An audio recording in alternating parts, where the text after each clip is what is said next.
Assalamualaikum warahmatullahi wabarakatuh. Teman-teman, saudara-saudara, Bapak Ibu sekalian, sobat channel Logika Kehidupan. Hidup bukan hanya soal apa yang kita rasakan, tetapi juga tentang bagaimana kita memahaminya.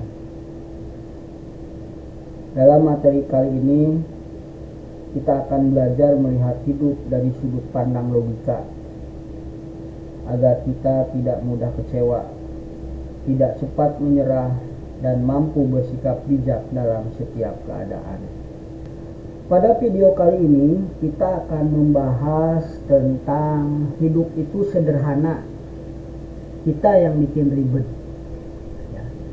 Berapa banyak orang yang hidupnya itu merasa dirinya itu susah, bahkan mungkin kalau sudah kebelit hutang, kalau sudah banyak hutang, jatuh tempo sudah ada, itu hidup terasa sulit, bahkan terasa mengerikan karena diuber-uber hutang, ya.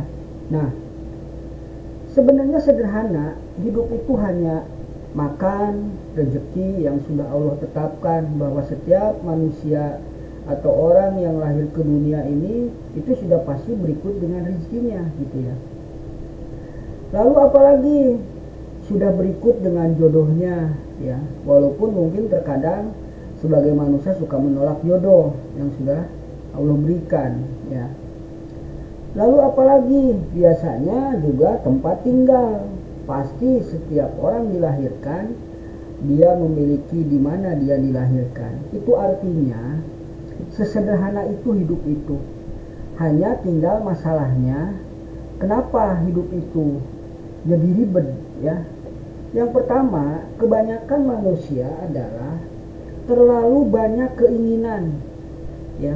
Padahal sebenarnya yang diinginkan itu tidak terlalu penting, hanya untuk dipandang orang, hanya untuk terlihat orang, ya. Bahkan supaya mereka dianggap levelnya lebih tinggi daripada orang lain, ya. Dan terlalu sedikit bersyukur. Kenapa? Karena orang kalau tidak bersyukur, apapun yang dia miliki terasa kurang, ya. Misal orang yang bekerja tiap bulan punya gaji masih kurang aja, karena dia tidak bersyukur ngeliatin orang-orang nggak kerja tapi bisa dia hidup, gitu ya. Nah, ini sebenarnya penyakit yang selalu, ya, diikuti oleh manusia, ya. Terlalu banyak keinginan, terlalu sedikit dia bersyukur, sehingga hidupnya merasa kurang terus, ya. Semakin kita mengejar hal yang belum ada, semakin kita merasa kurang, ya. Hindarilah tentang kehidupan yang sifatnya keinginan, itu adalah sebuah hawa nafsu, ya. Jadi sesuaikan saja, seperlunya saja, gitu ya. Jadi jangan dibikin bahwa apa yang tidak perlu kita beli, yang tidak perlu kita kejar, ya. Itu yang pertama. Lalu yang kedua, ya, terlalu banyak memikirkan omongan orang, gitu ya. Jadi kalau menurut orang dihina, menurut orang merasa dilecehkan, menurut orang merasa grade kita ini enggak selevel, merasa itu omongan-omongan orang yang sebenarnya hanya memicu kepada kesulitan bagi kita, ya. Banyak keputusan kita bukan karena kebutuhan, tapi karena ingin terlihat baik di mata orang lain. Nah, ini sebenarnya, ya. Jadi orang lain itu hanya melihat saja, oh gitu, ya.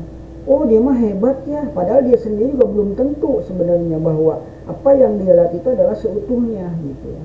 Nah, ini hindari ya terlalu banyak memikirkan omongan-omongan orang. Biarkan saja.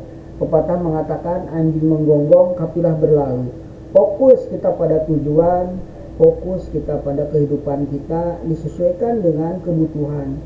Dikala kita butuh, perjuangkanlah. Tapi kalau tidak butuh, untuk apa, ya? Orang yang bahagia itu sebenarnya orang yang bisa mengurangi keinginannya, gitu ya. Sehingga dengan keinginannya dia berkurang, ya. Apalagi rezekinya banyak, maka dia akan timbul yang namanya kebahagiaan.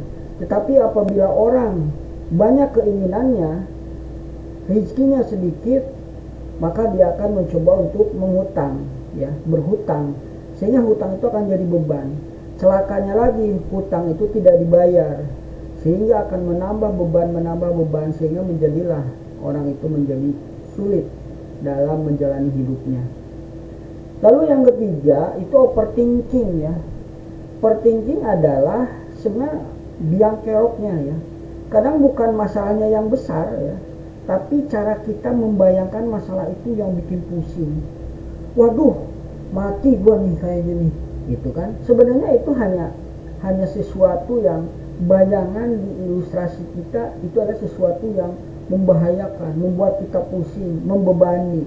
Santai saja, ya. Jadi jangan terlalu memikirkan sesuatu yang belum pasti, sesuatu yang belum dijalani sudah dibayangkan. Jalani aja. Setiap manusia menjalankan kehidupan yang baik, ya, pasti hasilnya akan baik. Setiap manusia menjalankan kehidupan yang buruk, hasilnya juga pasti buruk. Nah, ini belum apa-apa sudah dibayangkan buruk, makanya berposisilah hidup dalam kebaikan. Orang yang baik hidupnya tentunya tidak akan pernah ngalamin yang namanya overthinking, ya. Jadi dia akan selalu berpikir baik, ya. Kalaupun toh di kemudian hari terjadi sesuatu yang kurang baik, ya berserah diri saja, gitu. Jadi ini adalah cara memanage pola pikir kita dalam menentukan atau dalam membayangkan sebuah permasalahan yang belum terjadi. Lalu yang keempat, ya, sederhana, fokus pada yang penting, ya. Jadi kita ini sebenarnya kalau jalani hidup ini yang pokok-pokok aja dulu, ya. Bahwa kita juga kalau dalam menjalankan sebuah ibadah ritual, yang pokok aja masih tertinggal, ya. Yang pokok aja masih keteter, ya. Jadi kita harus fokus pada yang penting dulu, yang pokok dulu, ya. Apabila itu sudah mencukupi, baru seiring perjalanan bertahap, ya. Dan ingat, jangan punya niat berpikiran ingin dipandang orang. Jangan dengerin omongan orang, ya. Kita jalankan saja, karena sebenarnya ketika kita dalam masalah menjalani hidup, orang lain juga jarang yang membantu kita, gitu. Bahkan bisa jadi sifat manusiawi itu adalah melihat saudara atau temannya susah, mereka sebenarnya tepuk tangan. Melihat saudara atau temannya bahagia, mereka iri. Itu udah sifat kodrat manusia tuh begitu. Kenapa?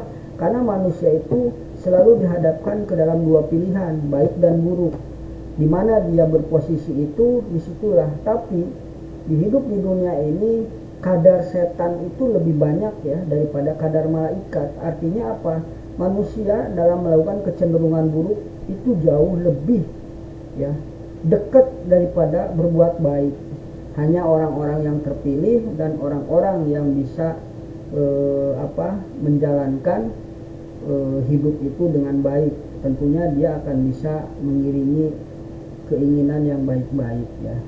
Jadi itulah, ya, hidup itu sebenarnya tidak usah dibikin susah, jalankan saja, karena sebenarnya hakikat hidup itu sudah ada yang mengatur, rezekinya sudah ditentukan, jodohnya sudah diberikan, ya, dan tiba pada waktunya kita akan diminta pertanggungjawaban untuk kehidupan yang akan datang. Billahi taufiq wal hidayah. Assalamualaikum warahmatullahi wabarakatuh.